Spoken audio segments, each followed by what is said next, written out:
What if I told you that you could build a fully functional iPhone app and have it running on your phone in under 60 minutes without writing a single line of code? Well, that's exactly what I'm about to show you in this video. I'm gonna walk you through the complete process of how I use just one AI tool to recreate this popular document scanner app that's making over $4 million every single month from the App Store. Now, most people think that you need years of coding experience, expensive development tools, or a computer science degree to build apps. But here's what the tech industry does not want you to know. AI has completely changed the game. So in the next 15 minutes, I'm gonna show you exactly the AI tool that I used. I'm gonna walk you through every single step of the building process. And by the end of this video, you'll have a working app installed on your actual iPhone or Android device. And the best part, this isn't some basic calculator app. No, we're building a complex document scanner with multiple features that could actually compete in the App Store. Now, I've tested dozens of AI coding tools, and this one is hands down the most powerful one that I've found. It literally built the entire app for me while I just gave it simple, smart prompts. So in this tutorial, I'll show you first the exact AI tool that makes all of this possible. Second, how to prompt it correctly to build complex features. And third, how to get your finished app actually running on your phone in under a minute. We're starting with the base functionality of the app. We're going to ask Rork to create the most basic functionality first, a simple document scanner app that can detect text from images. Whether users upload a photo or take one using their device, the app should be able to pull out the text automatically using Rork's own AI API. Here, I'm going to drop in, "Hi there, let's create a document scanner app. Let's build the initial functionality first. Please create a simple text app that can scan the text from the photos uploaded or taken. Please use your own AI API for the text detection feature." Once this is done, we can build other features. Rork will get to work and successfully it'll build our base. The app now has the core functionality ready. It's a clean working scanner that detects text from images. This will be the starting point for everything else we're gonna add later on. Important disclaimer, building apps and making money online, it isn't easy, despite what other YouTubers are saying. So when I show you how to build an app, I'm demonstrating the technical process and the potential. I'm not guaranteeing your results. These AI tools are legit and the techniques do work, but success depends on your execution, your timing, and honestly, some luck. Most apps don't make money immediately and many don't make money at all. So I'm not promising that you'll get rich or that you quit your job. This is not financial advice or a get-rich-quick scheme. I'm just showing you what's possible with these tools. What you do with that knowledge is entirely up to you. All right, so with all of our expectations set, let's go ahead and keep building this app. Now that the foundation is in place, it's time to test it. But right away, we do run into an issue. The scan document button doesn't do anything.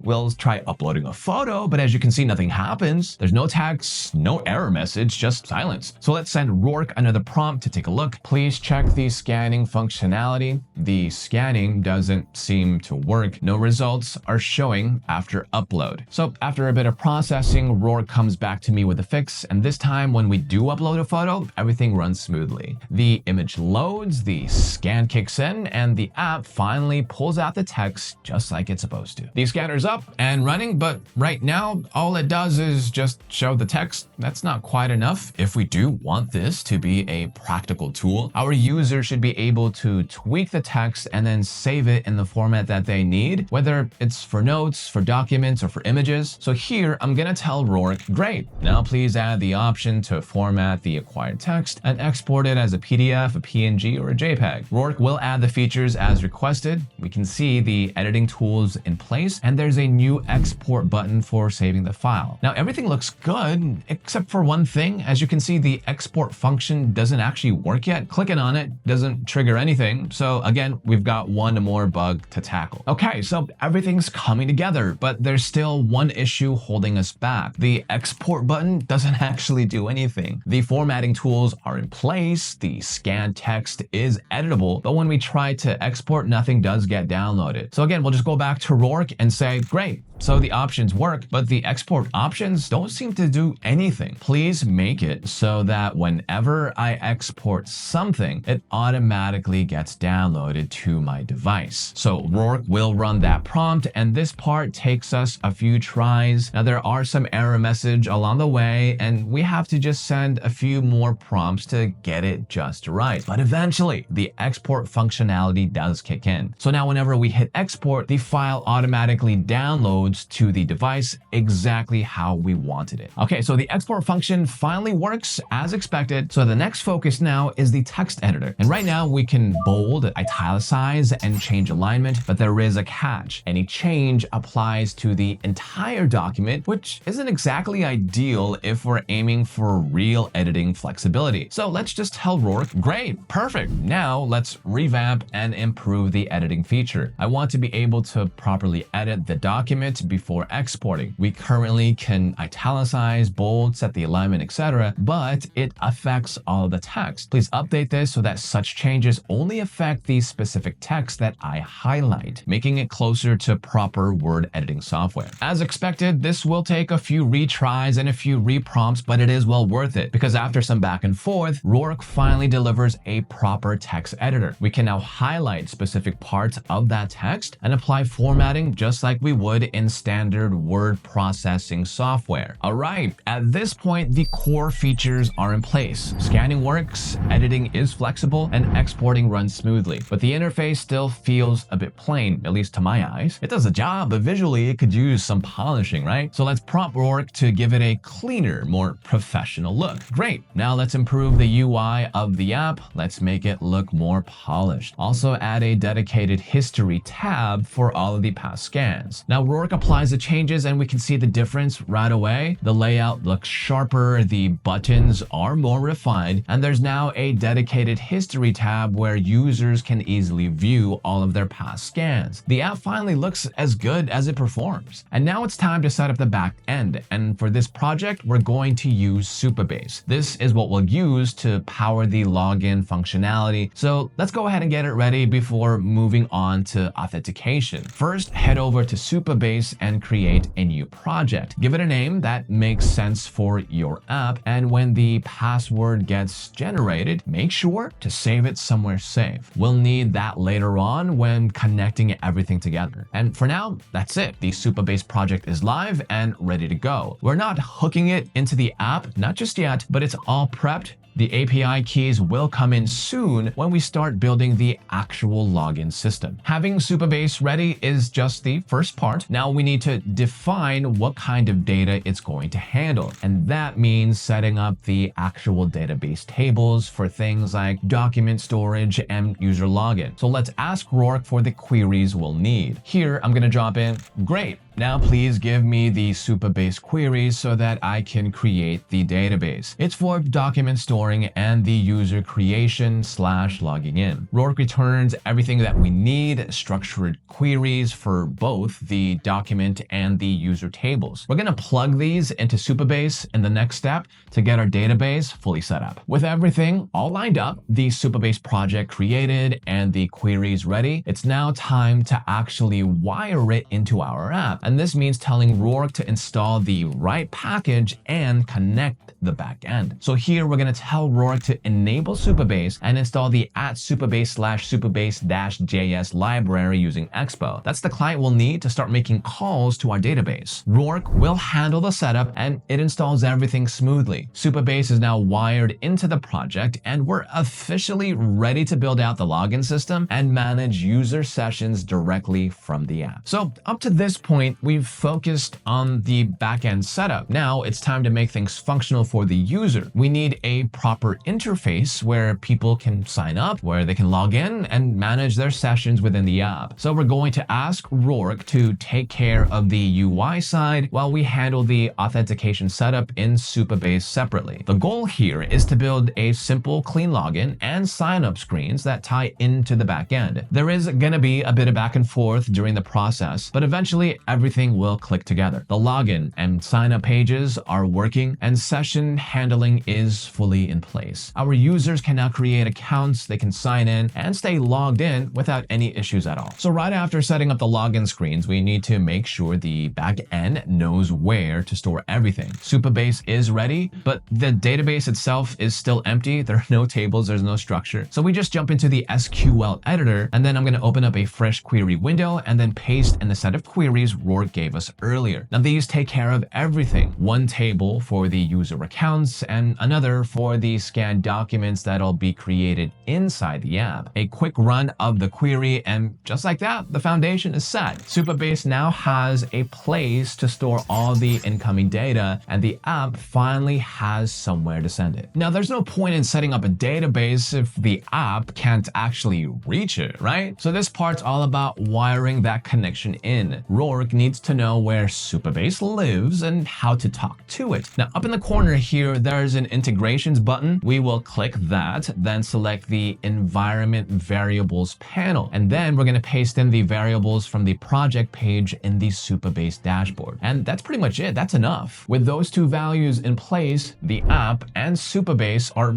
officially on speaking terms. So every scan, every login, it can all flow through without hitting any walls. Eventually, this project's going to live on GitHub and get pulled into Cursor, which means we need to start thinking ahead. Environment variables can't just sit in Rork's interface forever. They need to be part of the actual file structure, or things will start breaking down the moment we switch environments. So we need to ask Rork to generate a native .env file and then drop in our API keys there. Nothing complicated, just locking things in properly before it becomes a headache later on. The file shows up right at the root of the project, exactly where it should be. From here on out, we won't run into any Supabase issues when we do move over to Cursor. Everything will stay synced and smooth. So right after getting the environment synced up, we will jump back into testing, and everything almost works. The login itself goes through smoothly, but as you can see, instead of taking us to the home screen, the app hits us with an unmatched route error. It's a small thing really, but it breaks the whole user flow. So we're gonna tell Rork, okay, great. So now the login works, but we're now getting an unmatched route error message. And with that, Rork gets to work sorting out the issue for me. And once the update is done, the routing starts behaving the way it should. After logging in, the app now sends us straight to the home page without any hiccups. It's clean, it's simple, and finally working as expected. All right, so with the routing fixed and everything finally feeling stable, it's time to bring the project into Cursor. But before Cursor can access anything, we do need to make sure that our code is sitting in a GitHub repo it can pull from. And that means connecting GitHub to Rork first. So we're gonna head over to the integrations button in the top right corner here of Rork. We're gonna click on GitHub and then go through the quick sign-in process. Once the accounts are linked, Rork automatically sets up a new repository under our GitHub profile. And that's the piece that we need. Now Cursor will be able to clone the project directly, and we can start building the next feature inside its environment. Everything is synced and the repo is ready, so the next step happens inside of Cursor. Since this is where we will be building the add signature feature, we do need to make sure that the entire project is cloned cleanly into the workspace before making any changes. So inside Cursor, we're going to type clone this GitHub repo, and that's it. The command runs without a hitch. Cursor pulls in the full code base from GitHub, giving me the exact setup we originally had in Rork. Now the file structure stays intact. The environment, those match up, and we're looking at the same project, just in a new workspace ready for feature development. So getting the project cloned is only half the setup, because this is where we start building the new features. And the goal here is simple. We want our users to be able to add a signature directly while editing their scanned documents. So we'll go inside Cursor and we're going to prompt, great, please add a dedicated button when editing the documents. Create an add signature feature when editing. Now what follows next is a whole lot of back and forth. Cursor doesn't quite get it right on the first try or the second. There are bugs, there are weird UI placements, and a few misfires before things do finally come together, because eventually the signature button lands exactly where it should and the feature starts working inside of the editor. But getting there did definitely take some effort, but as you can see, it is well worth it. After wrapping up the signature feature, bugs and all, the core functionality is finally in place. And with the app now doing pretty much everything it is supposed to, it's time to shift gears and start preparing for launch. And that means getting it ready for the App Store. Now, to enable App Store submissions, we're going to start by heading to the account settings and navigate to the features section right here. And from here, we're going to enable the option for new App Store submission. Next, we're going to click the publishing button in the top right corner, and we're going to select publish to App Store version 2.0.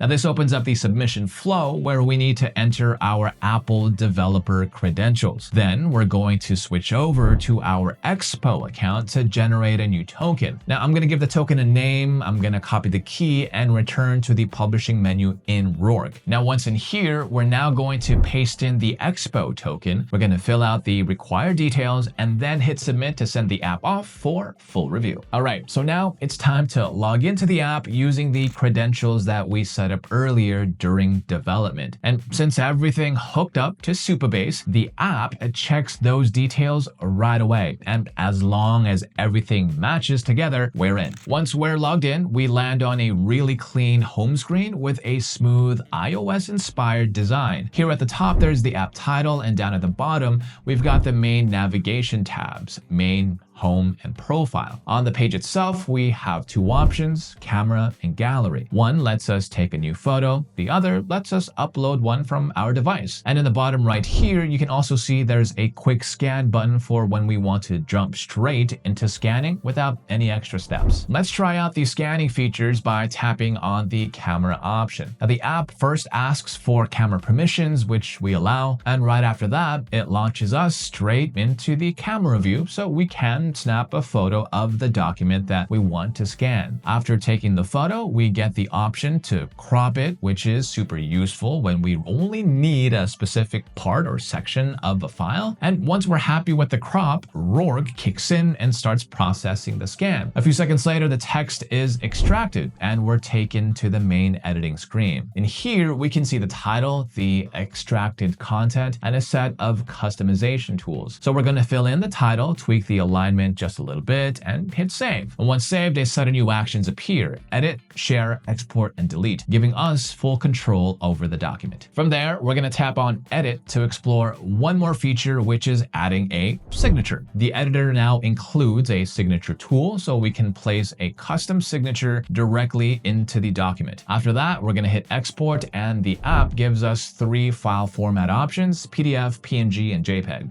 Quick, clean, and ready to go. Heading back to the home screen, we can now see a whole list of our recent scans displayed right away. There's also a dedicated button that lets us view the full scan history, making it easy to keep track of everything that we've saved so far. And finally, we tap over to the profile tab. This is where the personal settings live. Like, we can edit our account details, we can toggle dark mode, we can change the password, of course, we can access support if we need help, or simply log out. And just like that, we've got a fully functional document scanner app, and it's complete with scanning, editing, signing, exporting, and user account controls, all running smoothly from start to finish. And that wraps up the full build, from creating the document scanner and adding login functionality, and all the way to integrating Supabase, syncing with Cursor, and building out the signature feature too. Now, if you're planning to build something similar, or maybe you want to push a side project forward without getting stuck in the tech, this is the exact workflow that I would recommend to you. So let me know what feature you want to add next in the comments, and please don't forget to subscribe if you want more build tutorials like this one. It really does help me out. I'll see you with the next one, and thank you for spending your time with me today.